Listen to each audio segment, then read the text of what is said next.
सुप्रभात बच्चों, कैसे हैं आप सब। उम्मीद करती हूँ आप सब अच्छे होंगे। तो बच्चों, आज की कक्षा में हम पढ़ने वाले हैं अध्याय नंबर 6, जिसका शीर्षक है बुद्धि और भाग्य। तो बच्चों, इस अध्याय में हमें लोक कथा दी गई है। तो सबसे पहले हम देखेंगे कि हमें यहाँ पे कुछ चित्र दिए गए हैं और इस चित्र के आधार पर हमसे कुछ प्रश्न पूछे गए हैं। तो सबसे पहला प्रश्न है, परिश्रमी छात्र को कक्षा में प्रथम आने पर क्या प्रदान किया गया है। तो चित्र 1 में हम देख सकते हैं कि इस छात्र को क्या मिला है, एक ट्रॉफी दी गई है क्योंकि वो कक्षा में प्रथम आया है। अगला प्रश्न है, अधिक चिप्स खाने वाले इस छात्र का शरीर क्या मजबूत बन सकता है। तो हम इस चित्र 2 में देख सकते हैं,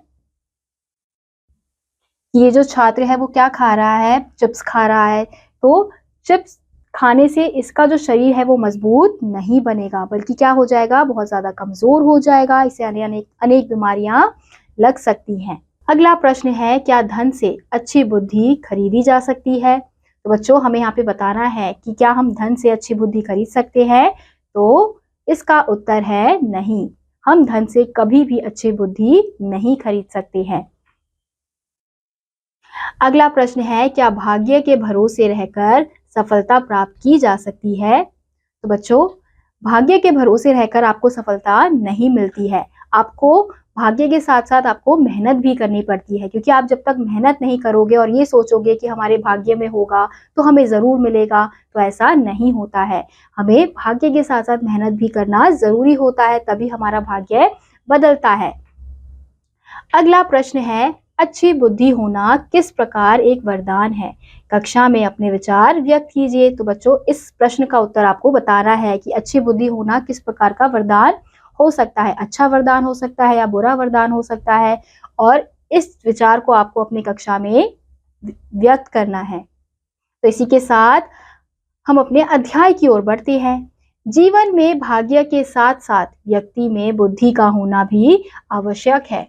प्रस्तुत पाठ में यही बताया गया है कि चाहे भाग्य की कितनी कृपा हो, लेकिन व्यक्ति में यदि बुद्धि नहीं है तो भाग्य द्वारा प्राप्त संपत्ति उसके लिए बेकार है। तो इस अध्याय के माध्यम से हमें क्या बताने का प्रयास किया गया है कि अगर हमारा भाग्य बहुत अच्छा है लेकिन हमारे पास बुद्धि नहीं है, तो उस अच्छे भाग्य का भी कोई काम नहीं होता है, वो अच्छा भाग्य भी बिल्कुल व्यर्थ होता है। एक बार बुद्धि और भाग्य में किसी बात को लेकर बहस शुरू हो गई। बात अपनी जगह से हटकर आपस की तू मैं पर उतर आई। भाग्य ने बिगड़कर कहा, मैं तुमसे बड़ा हूँ। समझदार बुद्धि हंसकर बोली, यह तो मैं भी कह सकती हूँ, पर फिर बहस बढ़ेगी। क्या यह अच्छा ना होगा कि हम दोनों अपनी अपनी शक्ति का प्रदर्शन करके देखें, जो जीतेगा वही बड़ा होगा। तो हम यहाँ देख सकते हैं कि बुद्धि और भाग्य आपस में बहस कर रहे हैं। तो यहाँ पे जो भाग्य है वो क्या कह रहा है कि मैं जो तुमसे बड़ा हूँ। तो बुद्धि जो है वो समझदार होती है, तो वो हंसकर क्या कहती है कि अगर मैं भी यही चीज कहूँ कि मैं भी तुमसे बड़ी हूँ, तो इससे क्या होगा, इससे बात और ज्यादा बढ़ जाएगी। तो क्यों ना हम आपस में ये मान ले कि हम अपनी अपनी शक्ति का अच्छे से प्रदर्शन कर सकते हैं, यानी कि मेरी शक्ति अलग है और तुम्हारी शक्ति अलग है, हम ये मान लेते हैं, कोई किसी से बड़ा नहीं है। भाग्य ने इस बात को स्वीकार कर लिया। दोनों अपनी अपनी शक्ति के प्रदर्शन के लिए जगह की खोज में चल पड़े। चलते चलते उन्हें एक गडरिया नजर आया, जो शांत भाव से अपनी भेड़ें चरा रहा था। उसे देख बुद्धि ने कहा, क्या तुम इसे वैभवशाली बना सकते हो। अब वो लोग निकल पड़े और भाग्य ने बुद्धि की बात को स्वीकार कर लिया था, तो दोनों अपनी शक्ति का प्रदर्शन करने निकल पड़े थे। तो रास्ते में उन्हें कौन मिलता है, एक गडरिया मिलता है, जो कैसा है, बिल्कुल शांत स्वभाव का है और अपनी भेड़ों को चरा रहा है। उसे देख बुद्धि ने क्या कहा कि तुम इसे वैभवशाली बना सकते हो। तो बुद्धि भाग्य को क्या कहती है कि अब तुम बताओ कि क्या तुम इसे वैभवशाली बना सकते हो। तो हम यहाँ देख सकते हैं कि यहाँ पे जो गडरिया है वो अपनी भेड़ें चरा रहा है। तो यहाँ पे जो बुद्धि और भाग्य है वो आपस में बात कर रहे हैं। क्यों नहीं, मैं चाहूं तो इसे सम्राट बना सकता हूँ, भाग्य ने अभिमान से उत्तर दिया। बुद्धि मुस्कुराती हुई बोली, अभागा कहीं सम्राट बनते बनते प्राणों से हाथ ना धो बैठे। तो यहाँ पे जो भाग्य है वो क्या कहता है कि हाँ, मैं तो इसे सम्राट बना सकता हूँ। तो बुद्धि क्या कहती है कि कहीं वो सम्राट बनते बनते क्या ना हो जाए, अपने प्राणों से हाथ ना धो बैठे, यानी कि उसकी मृत्यु ना हो जाए कहीं। तो अब तुम अपने वचन से पीछे हटना चाहती हो, भाग्य ने गुस्से से कहा। अब हम यहाँ क्या देखते हैं कि भाग्य क्या कह रहा है कि मैं तो उसे भाग्यशाली बना दूंगा। तो अब तुम बताओ, क्या तुम इस वचन से पीछे हटना चाहती हो कि मैं बड़ी हूं? नहीं, बिल्कुल नहीं, मुझे स्वीकार है, तुम इसे सम्राट बना दो। मैं जब इसे लोगों पर शासन करते देख लूंगी तब तुम्हारे सामने सिर झुका दूंगी, नहीं तो तुम्हें मेरे सामने सिर झुकाना पड़ेगा। तो यहाँ पे जो बुद्धि है वो क्या कहती है कि नहीं, मैं तो अपना वचन पीछे नहीं लूंगी, यानी कि मैं पीछे नहीं हटूंगी। और वो क्या कहती है कि चलो तुम इसे सम्राट बना दो, यानी कि तुम इसे राजा बना दो, पर मैं देखना चाहती हूँ कि ये किस प्रकार से लोगों पर शासन करेगा। और अगर इसने लोगों पर अच्छे से शासन कर लिया तो उस दिन मैं तुम्हारे सामने सिर झुका दूंगी, यानी कि मैं हार जाऊंगी। और अगर ऐसा नहीं हुआ तो तुम्हें मेरे सामने सिर झुकाना पड़ेगा। ठीक है, यह कहते ही भाग्य ने गडरिये पर अपनी कृपा का हाथ रखा और बुद्धि उसका हाथ छोड़कर एक दर्शक की तरह दूर जा खड़ी हुई। तो ठीक है कहकर तभी जो भाग्य है वो गडरिये पर अपनी कृपा बरसाने लगता है और उसे पकड़ लेता है, लेकिन जो बुद्धि है वो उस गडरिये का हाथ छोड़ देती है और उससे दूर हो जाती है। गडरिया आगे बढ़ा, उसे रत्न जड़ित खड़ाऊ का एक जोड़ा मिला। उसने उन्हें उलट पलट कर देखा और अपने पैरों में पहन लिया। फिर प्रतिदिन की तरह अपनी भेड़ बकरियां चराने लगा। अब गडरिया जब आगे बढ़ता है तो उसे क्या मिलते हैं, हीरे मोती से जड़े हुए उसे जूते मिलते हैं। तो वो क्या करता है, उन्हें उलट पुलट करके देखता है, यानी कि उल्टा सीधा करके पूरा उसे देखता है। फिर वो क्या करता है, फिर उसे पहन लेता है और प्रतिदिन की तरह फिर अपनी भेड़ों को चराने निकल जाता है। एक दिन वहां से किसी दूसरे देश का सौदागर गुजर रहा था। अचानक उसकी नजर गडरिये के पैरों पर पड़ी। उसने हैरानी से पूछा, यह तुमने किस चीज की खड़ाऊ पहन रखी है? तो एक दिन क्या होता है कि किसी दूसरे देश का सौदागर वहां से गुजर रहा होता है, तो उसकी नजर किस पे पड़ती है, गडरिये की जो उसने खड़ाऊ पहने होते हैं उस पर पड़ती है। तो वो उसको देखकर पूछता है कि तुमने ये किस चीज के खड़ाऊ पहने हैं?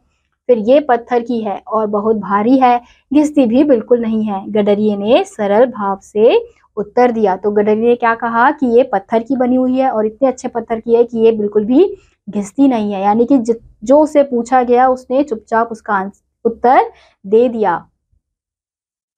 क्या तुम इन्हें बेचोगे? बेचना क्या होता है, यदि तुम्हें पसंद है तो तुम इन्हें ले जाओ। इस पत्थर की जोड़ी को तुम्हारे सिवा खरीदेगा भी और कौन? तो वो जो आदमी है वो उसे पूछता है क्या तुम इन्हें बेचना चाहोगे?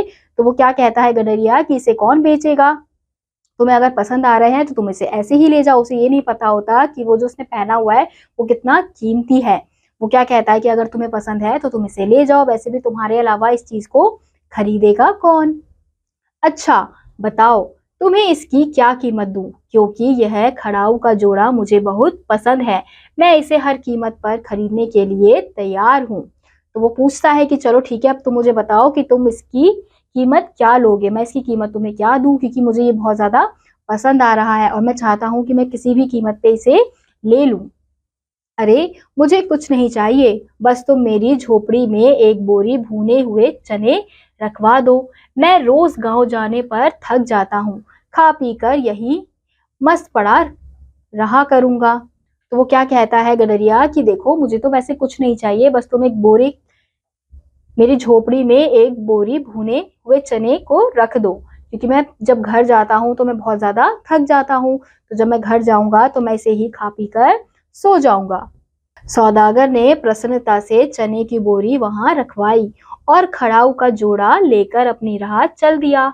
अपने देश पहुंचकर उसने वह खड़ाऊ का जोड़ा वहां के महामंत्री को भेंट कर दिया ताकि उसे व्यापार में और अधिक सुविधाएं मिल सके। तो सौदागर जो है वो बहुत ज्यादा प्रसन्न हो जाता है, खुश हो जाता है और फिर वो क्या करता है, चने भुने हुए चने की बोरी को उसकी झोपड़ी में रख देता है और फिर खड़ाऊ का जोड़ा अपने साथ ले जाता है और जो वो जोड़ा ले जाता है वो अपने वहां के महामंत्री को भेंट में देता है ताकि उसके व्यापार के लिए उसे और भी सुविधाएं महामंत्री द्वारा मिल सके।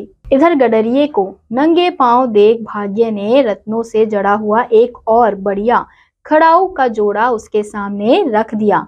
गडरिया उसे भी पहनकर अपनी भेड़ बकरियां चराने लगा। अब इस बार भी गडरिया अब नंगे पांव था, तो नंगे पांव देखकर भाग्य जो है वो फिर से उसे रत्नों से जड़े हुए खड़ाऊ रास्ते में दिखवा देता है। फिर गडरिया क्या करता है, उन खड़ाऊ को उठाता है और पहन लेता है और फिर वापस वैसे ही बकरियां चराने लगता है।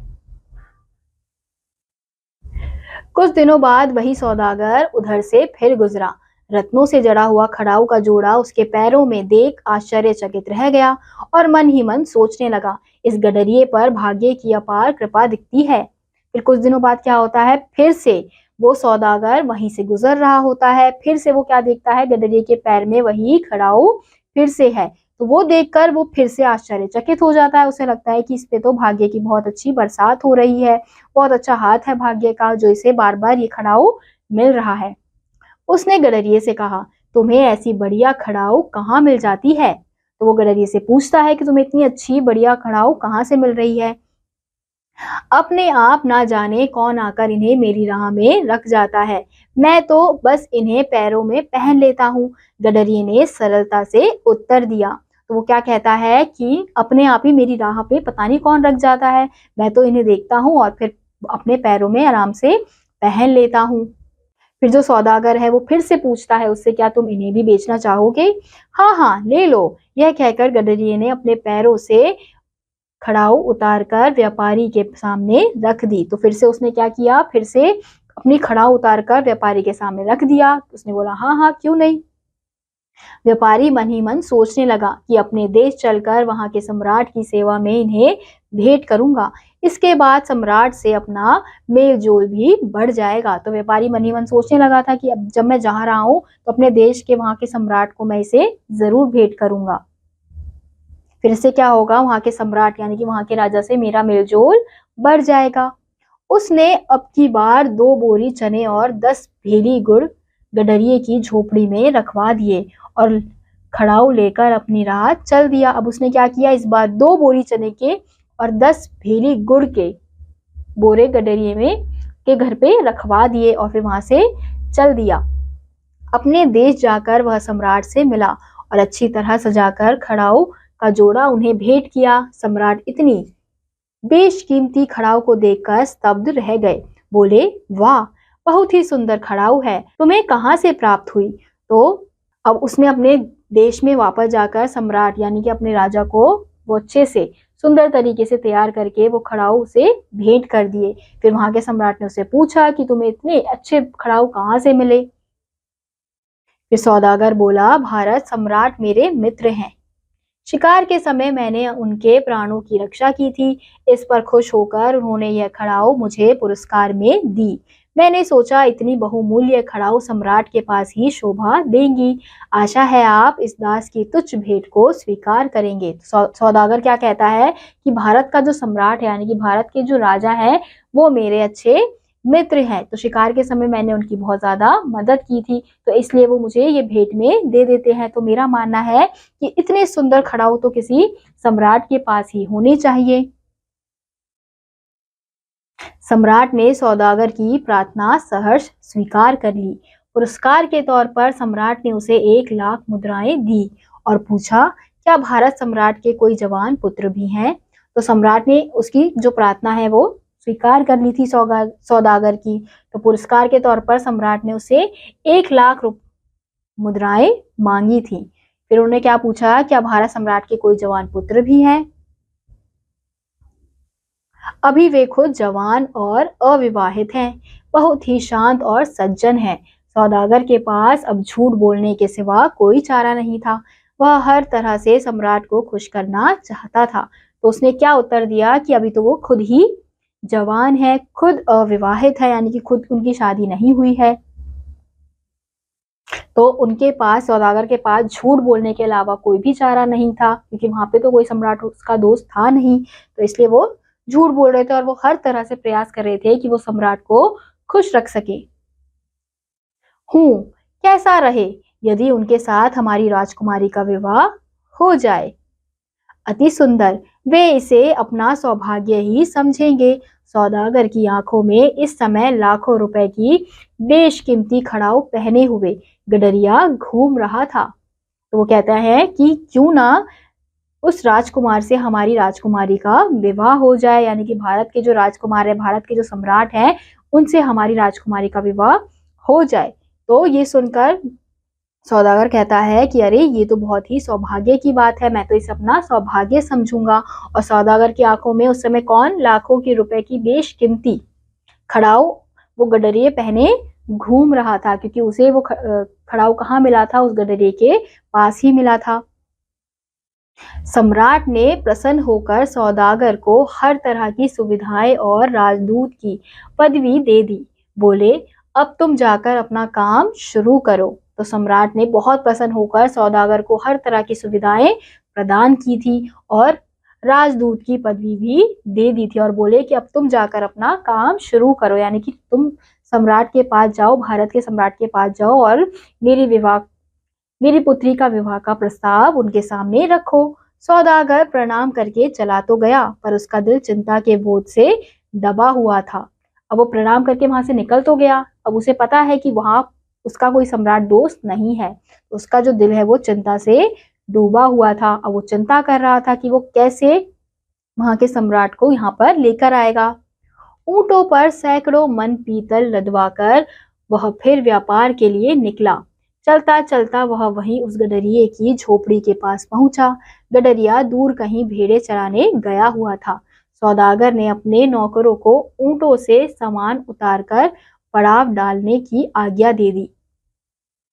धरती पर पीतल की सिल्लियों का ढेर लग गया। चारों ओर खेमे ही खेमे गड़ गए।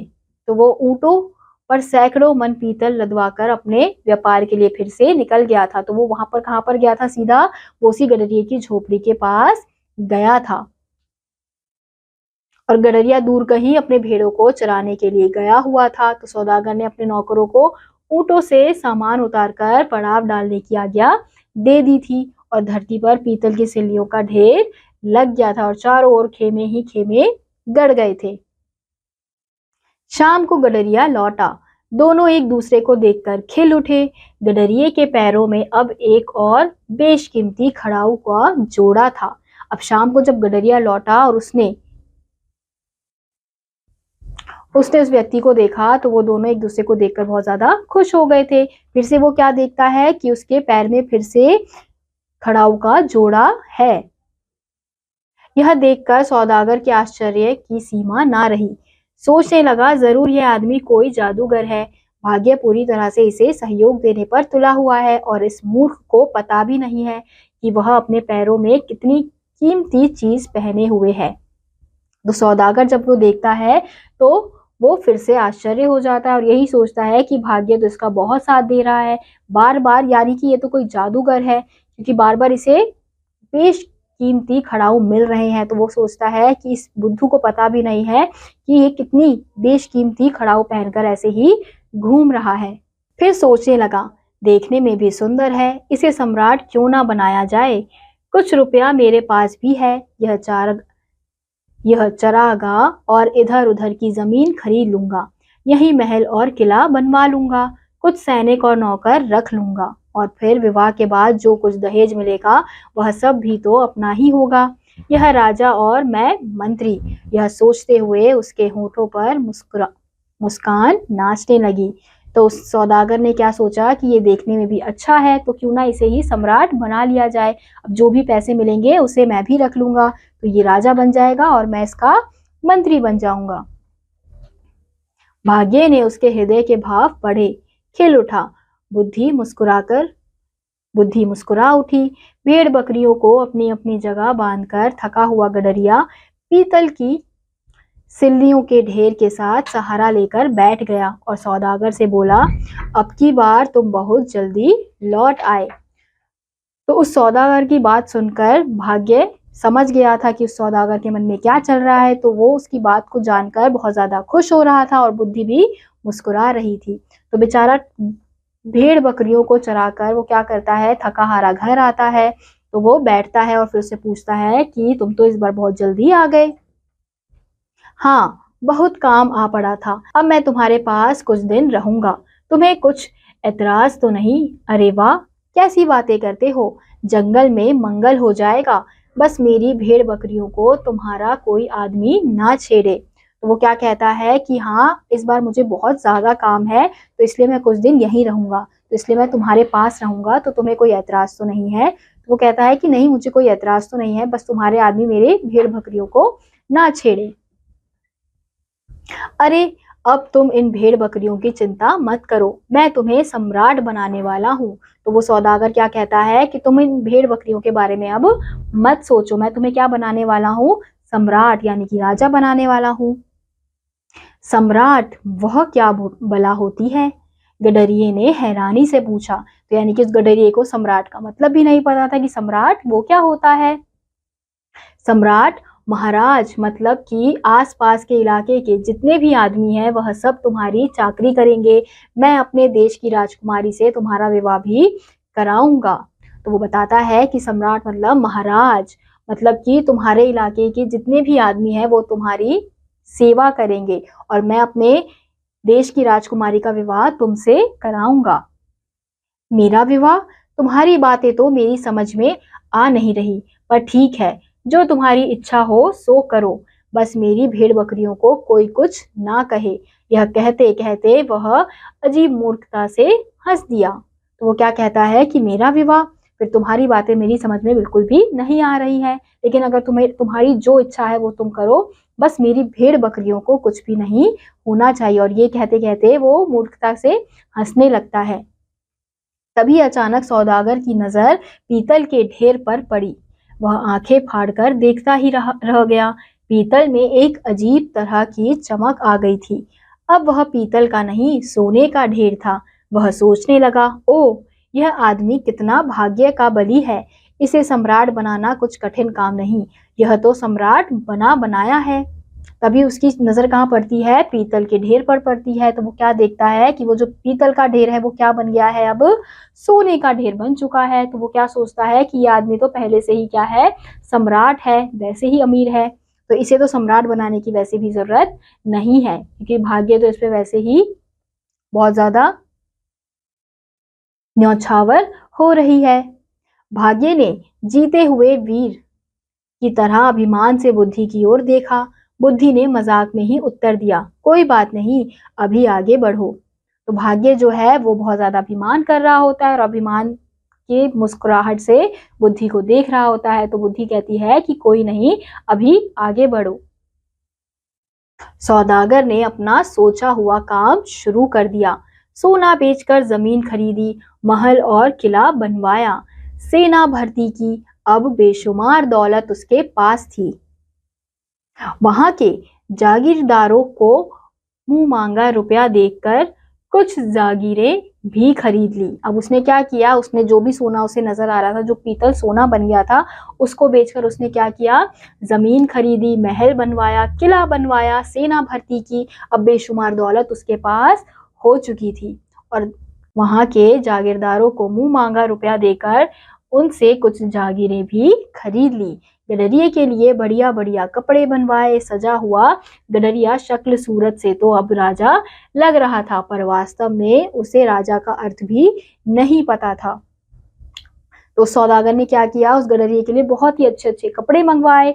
अब उसे बिल्कुल राजा जैसा उसने बना दिया था। अब शक्ल से तो वो गडरिया राजा लग रहा था, लेकिन अभी तक उसे ये नहीं पता था कि राजा होता क्या है, राजा का मतलब है क्या। धीरे धीरे सौदागर ने उसकी भेड़ बकरियां भी इधर उधर कर दी। जब गडरिये ने पूछा तो कह दिया, रात में खुलकर ना जाने कहाँ चली गई। अब धीरे धीरे उसने क्या किया, सौदागर ने उसकी भेड़ बकरियां भी खोल दी थी।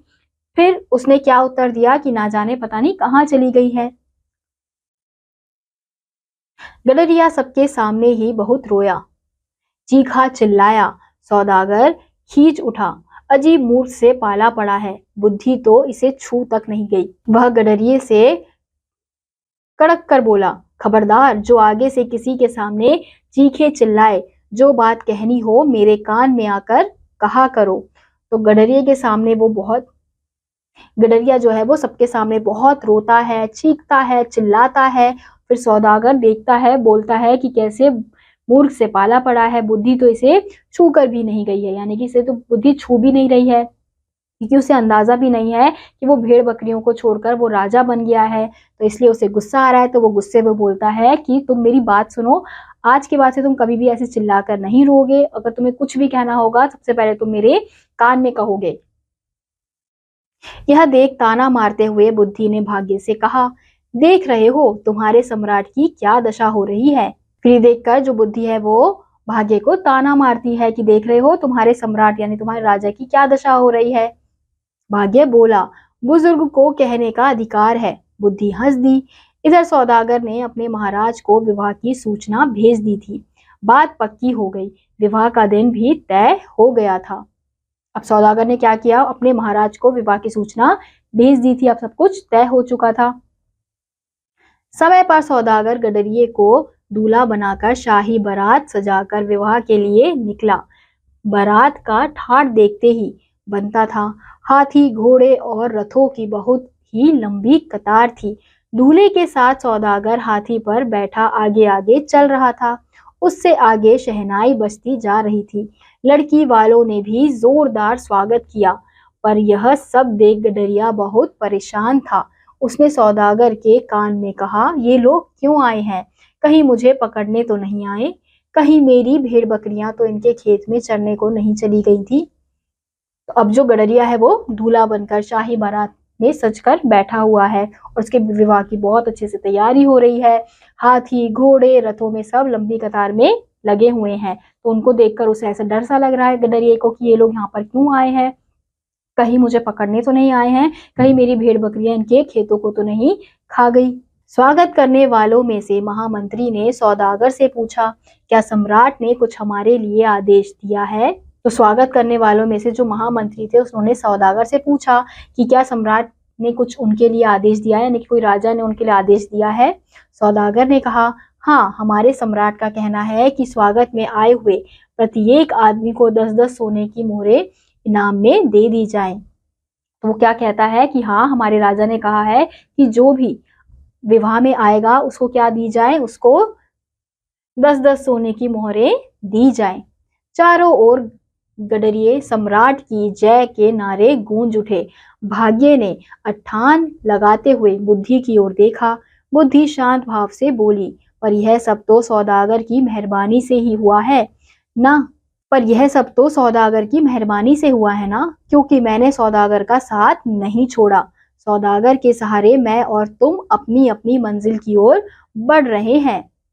तो चारों ओर गडरिये यानी कि जो गडरिया सम्राट बन गया है, राजा बन गया है, उसके नारे गूंज उठे थे और भाग्य ने अट्ठास लगाते हुए बुद्धि की ओर देखा और बुद्धि शांत भाव से बोली कि ये सब तो सौदागर की मेहरबानी से हुआ है, क्योंकि मैंने सौदागर का हाथ कभी भी नहीं छोड़ा। क्योंकि बुद्धि किसने लगाई?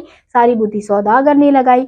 तो उसी की वजह से जो गडरिया है वो सम्राट बन पाया है। तो इसलिए वो क्या कह रही है कि मेरी वजह से ही क्या हो पाया है, वो सम्राट बन पाया है, क्योंकि सारा काम किसने किया है? सौदागर ने किया है। इस कहानी के अंत में हमारी हार जीत का फैसला होगा। बात आगे बढ़ी, बारात की अगवानी हुई, दावत का रंग जमा, फिर रात को भंवरे पड़ी। भंवरों के बाद दूल्हा बना गडरिया चित्रशाला में चला गया। वह बहुत परेशान था, डर के मारे उसका बुरा हाल था। वह बार बार सोचता, आखिर यह सब क्या था? मैं फिजूल सौदागर के चक्कर में पड़ा। अब दावत का रंग जमा हुआ था और भावरों के बाद दूल्हा बना गडरिया चित्रशाला में चला गया और वो बहुत ज्यादा परेशान था, डरा हुआ था, क्योंकि उसे तो समझ नहीं आ रहा था ये सब क्या हो रहा है। तो वो क्या सोच रहा है कि आखिर मैं क्यों इस फिजूल में सौदागर के चक्कर में पड़ गया। आधी रात को गडरिये को पायलों की रुंझुन की आवाज सुनाई पड़ी। पायलों की रुंझुन ने गडरिये के मन में बेहद डर भर दिया। वह कांप उठा। उसने बचपन में भूत प्रेतों और डाकनियों की कहानियां सुनी थी। कि वे रात के समय आकर लोगों को मार डालती हैं। अब आधी रात को गडरिये को पायल की रुनझुन यानी कि पायल की छन छन की जो आवाज होती है वो आती है, तो वो सुनकर वो बहुत ज्यादा डर जाता है, क्योंकि बचपन में गडरिये ने बहुत भूतों की कहानी सुनी हुई होती है, तो इस वजह से उसको ऐसा लगता है कि वहां पे भी कौन आ गई है, भूत आ गई है। उसने अनुभव किया कि वह आवाज और निकट आती जा रही है। कुछ देर बाद किसी ने कमरे का दरवाजा खटखटाया। वह भय से पीला पड़ गया, उसका दम फूल गया। अपने बचने का अब उसे कोई उपाय नहीं सूझ रहा था। वह लपका और खिड़की से नीचे छलांग लगाने लगा। अब उसकी मौत नजदीक थी। तो उसने क्या अनुभव किया कि वो जो आवाज है वो और पास आती जा रही है, यानी कि वो कौन थी, वो राजकुमारी थी जो उसके कमरे में आ रही थी, लेकिन उसे क्या लग रहा था कि जैसे कोई चुड़ैल है, कोई भूत है जो उसके कमरे में आ रही है। जैसे ही खटखट की आवाज आती है तो वो डर जाता है कि कोई भूत उसके कमरे में आ रहा है, तो वो सोचने लगता है कि अब उसके पास तो बचने का कोई उपाय नहीं है, तो वो क्या करता है, खिड़की से नीचे छलांग लगा लेता है। अब उसकी मौत बिल्कुल उसके नजदीक होती है। तभी बुद्धि ने भाग्य से कहा, इसे बचाओ, तुम्हारा सम्राट मौत के मुंह में जा रहा है।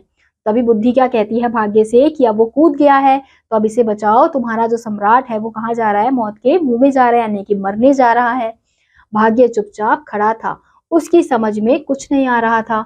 वह झुंझलाकर बोला, क्या करूं, अजीब मूर्ख से पाला पड़ा है, तुमसे बन पड़ता है तो तुम ही इस मूर्ख को मरने से बचाओ, मैं अपनी हार मान लूंगा। तो भाग्य जो है वो चुपचाप उस समय खड़ा होता है। वो यही कहता है कि उसे कुछ समझ में नहीं आ रहा है, क्योंकि जो गडरिया है वो तो कूद चुका है, तो उसे ऐसा लगता है कि अब तो कुछ भी नहीं हो सकता। तो वो बुद्धि से कहता है कि तुम ही अब इसकी जान बचाओ, और अगर तुमने इसकी जान बचा ली तो मैं अपनी हार मान लूंगा। तथास्तु, ऐसा ही हो। यह कहकर बुद्धि गडरिये के दिमाग में घुस गई। बुद्धि के आते ही ऊंचाई से धरती को देख गडरिये ने सोचा, नीचे गिरकर मरने से क्या लाभ, और फिर राजमहल में डाकनियों का क्या काम। तभी वह खिड़की को छोड़कर कमरे में लौट आया। फिर उसे ध्यान आया, जिसके साथ रात को मेरी मुहावरे पड़ी थी, उसके पैरों से भी ऐसी ही आवाज आ रही थी। हो सकता है मेरी दुल्हन ही मुझसे मिलने आई हो। ओह, मैं भी कैसी मूर्खता करने जा रहा था। धीरे धीरे सारी कहानी उसके दिमाग में घूमने लगी। अब जो बुद्धि है वो क्या करती है, गडरिये के दिमाग में घुस जाती है। फिर गडरिये को महसूस होता है कि जिससे उसका विवाह हुआ था वही उसकी दुल्हन उसके कमरे में आ रही थी। फिर धीरे धीरे उसे सारी कहानी याद आ रही होती है। फिर वो सोचता है कि मैं क्यों मरने जा रहा हूँ, इससे अच्छा तो मैं अपनी जिंदगी अच्छे से व्यतीत कर सकता हूँ।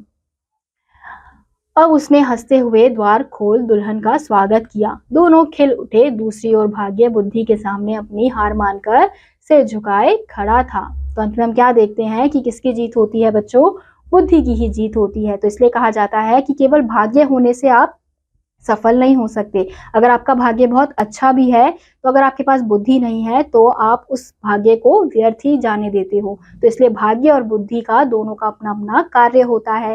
तो इसी के साथ आज का यह अध्याय यहीं समाप्त होता है। उम्मीद करती हूँ आपको यह अध्याय समझ आया होगा। मैं आपसे मिलूंगी अगली कक्षा में, तब तक के लिए आप सभी बच्चे खुश रहिए और पढ़ते रहिए। बाय।